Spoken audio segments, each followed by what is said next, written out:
Tell your story. Change the conversation. Organized by students. TEDx Youth at SHC.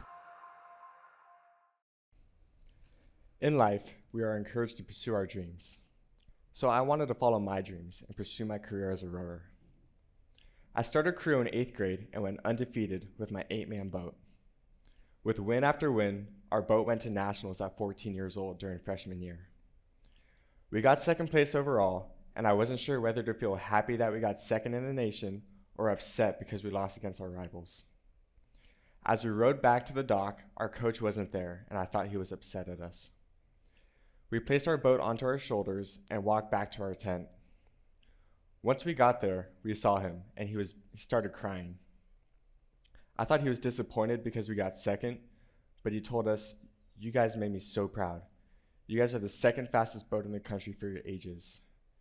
When he said this, I could hear him, but I couldn't understand.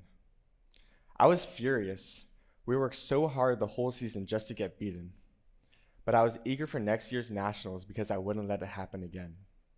American psychologist and professor at Stanford, Carol Dweck, introduces a growth mindset that states that over time and with effort, a person's abilities can change and grow from where they were previously. This mindset played an important role in my own life at this time because I needed to be able to grow mentally and physically for nationals next year. I went right back to training but noticed something was wrong with my shoulder. I suffered an injury known as a shoulder impingement. It would never allow me to row again. This was my future and it was taken from me. My dreams were crushed. As a child growing up, I have watched my parents as entrepreneurs in the restaurant business. They handled challenges with solutions in order to survive. I did not know how to pivot around challenges like they did, but I knew I needed to apply this pivot style and implement it into my own life. I rehabilitated all of sophomore year and was invited to try wrestling practice from a friend. I was unsure at first, but I decided to try it. Once I finished with the practice, I was obsessed with it. I learned the basics of wrestling and began winning matches over and over again. One day, our team had a match against our school rivals, and I was going against their team captain on his senior night. I was a bit nervous because my team kept telling me he's really good and he's going to beat you. But once I stepped onto the mat, my anxiety dissolved. The ref blew the whistle and I pinned him within the first minute of the first round. I didn't just defeat him though, I shoved my victory in his face. For me, it was the 4th of July. I was jumping up and down and celebrating. My team was going crazy. But then I turned around and looked at him. Have you ever seen a movie where everything goes quiet? That was it for me. Lying on the floor, his face was buried in his hands while he cried. I ruined his senior night for the rest of his life. Suddenly, it felt like I was the one that lost the match.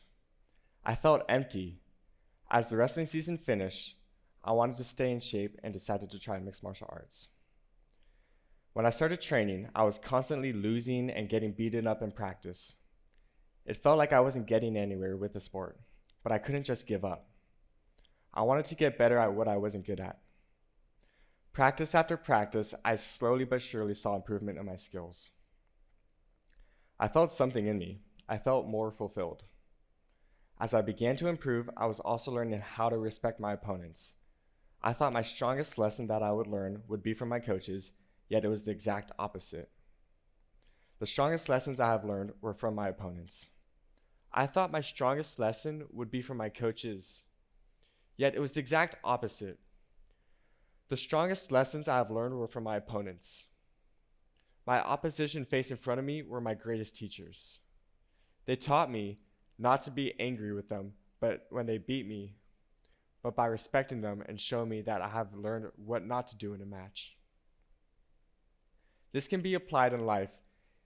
Even when we think we have enemies, they can be powerful teachers to you and teach you what it means to be respectful.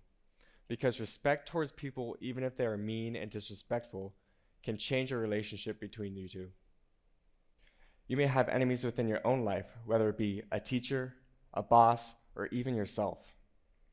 With these enemies, you cannot get anywhere if you think of them as that. I know it may seem like a chore to communicate with them and work with them, but if you take a wider viewpoint and see that there are lessons you can learn from them, that they're there to help you succeed in your life, it will be better. I want you to try something now.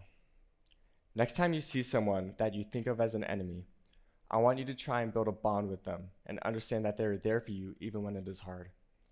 Create a relationship between you and your enemies, because your enemies can be your greatest teachers in life. Your enemies are there to challenge you, but these challenges are also there to help you grow. If you're focused on your dream and you're not doing well, you're on the right path.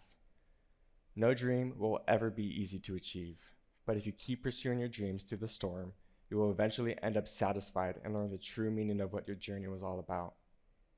So when times are hard and you feel like giving up, don't. Stay on your path even if it seems impossible and you don't know where to go.